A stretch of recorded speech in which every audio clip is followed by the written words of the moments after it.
加里波第贝塔。谁能想到 Anime 竟然会出到这一台？看来 Anime 的 Z 系列通贩是按照剧情的登场顺序来出的机体，毕竟这台的人气并不高啊。最大的记忆点反而是被马克兔的这一套丝滑踢腿连击当了背景板，以及那传说中让爱的战士虚渊玄觉醒的一枪啊。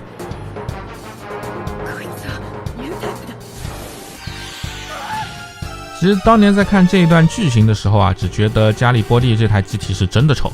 对，真心话啊。不过毕竟是高扎古之后出来的机体，而且晚尊哥后来也换成了这一台，所以我当时觉得这应该是新锐机吧。但其实设定里它应该算是1年战争末期的老设计了。原本疾风军想以勇士为基础，配合上强人的格斗性能，设计一款高性能的量产机，即加里波第阿尔法。这台机体分 A、B 型，地面用的是 A 型，宇宙用的是 B 型。1年战争结束后，联邦吸纳了疾风的技术，战后经费吃紧，没钱研发的情况下，他们急需高性能的量产机。放眼一看，发现这个加里波第很合适啊。方案是现成的，而且原先的技术下，因为机动力过强，导致驾驶员身体很难跟得上负荷。那我把线性座椅加上，不就能解决问题了吗？于是根据 B 型改装了全周天驾驶舱和线性座椅的加里波第贝塔就上线了。机体编号 RMS-117， 并非阿纳海姆生产，而是来自月神2号的工厂，一台完全产自联邦的纯血疾风机体。同时联邦为了强调其机动性，结构上采用的是传统的钛合金，而非扎古的高张力钢，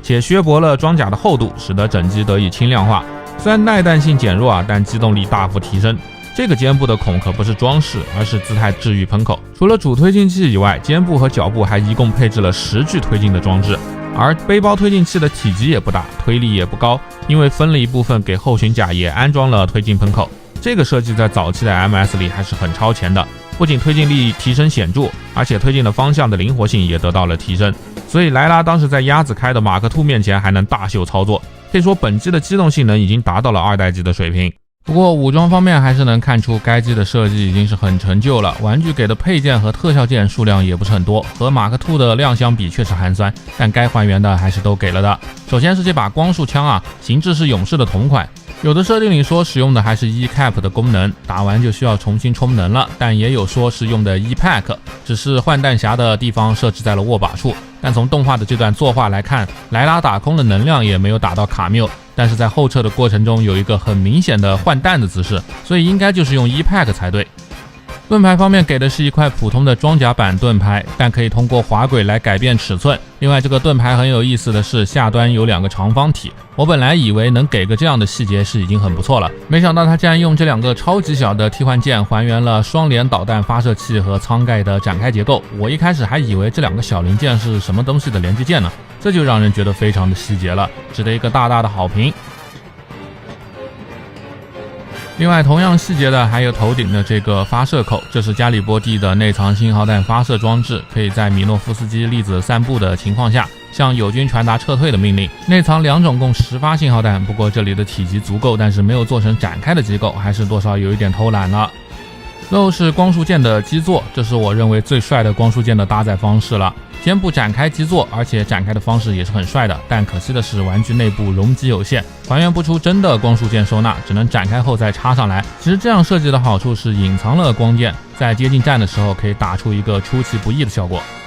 机构没法完美还原没有关系，我呆哥给你加了一点彩蛋，可以通过这个联动的机关给你掏一把光剑出来。不过设定里完全没有翻到这里有备用光剑啥的，所以只能当做呆哥给了个彩蛋了。那其他配件就只剩下4对手型了，开掌手、握枪手、握剑手和握拳手，和利克迪亚斯一样是很大的手型的风格。那看完了武装，可以看到这台的 pose 张力还是很不错的。咱们来看一下它的可动吧。头部的脖子是一个2段关节，可以看到可以拉伸出很大的一节，和扎古的设计很像，拉出后的低头能到45度以上，非常的优秀。抬头更是能达到接近60度左右的存在，也是很优秀。左右的歪头能达到30度以上，主要还是依靠脖子下段的球关。头部的360度平转自然也是没有什么问题的，不过头又尖又滑，很难发力。独眼的机构当然也是能转动的，不过需要拔下前面的脑门才能转，有一点费力了。大臂的前身能达到超过60度的优秀幅度，并且末端是球关，向后也能摆20度左右。大臂的360度大风车也是没有压力的。隐身关节末端还能做一段像这样的上抬拉伸，大臂的侧平台能绕过干涉达到90度。大臂的上段由于机设造型平转没法放在这里，于是360度的转动就放到小臂了。同时吉翁系优秀的手腕侧摆关节也保留了下来，能摇动30度左右，而转到正面的话也能正常的曲肘，小臂甲正常向内收纳，达到150度的弯曲，就手腕有一定的球关摇动范围。这个小短腰看似平平无奇，实则暗藏玄机，内部做了嵌套的拉伸，可以让前倾达到45度以上，同时后仰的幅度也不遑多让，幅度非常的可观，造型也很 OK。左右的侧摆关节则藏在上胸处，虽然左右只有30度转动的幅度，但这个体型空间来说已经是非常的优秀了。当然360度的转腰也是完全没有什么问题的。前裙甲可以90度的上抬，侧裙甲只能抬起60度左右，而后裙甲是不可动的。大腿根部依然给了下拉的关节，但是是向后转动下拉的，所以前踢并不依赖下拉，可以轻松踢到90度以上一点点的幅度，后踢能到大概45度左右的幅度。侧踢依赖下拉关节避让侧裙甲，然后就能平抬到90度了。最后大腿根部的360度平转也是没有什么问题的。屈膝虽然造型的原因不能180度啊，但是135度左右也是相当够用了。脚踝依然用的是 Anime 引以为傲的拉伸结构啊，拉伸后的球冠依然能左右的平转，同时脚掌的向后幅度能到30度左右，前抬稍微用力的话能达到45度的水平。脚掌是3段关节设计，这个很还原，我也很喜欢。不过虽然分了3段啊，但是活动的范围不是很大。另外接地的幅度也很一般啊，虽然给了大幅的下拉的关节设计，但向内的接地还是只能到30度多一点的样子，当然向外的接地幅度就更差了一点。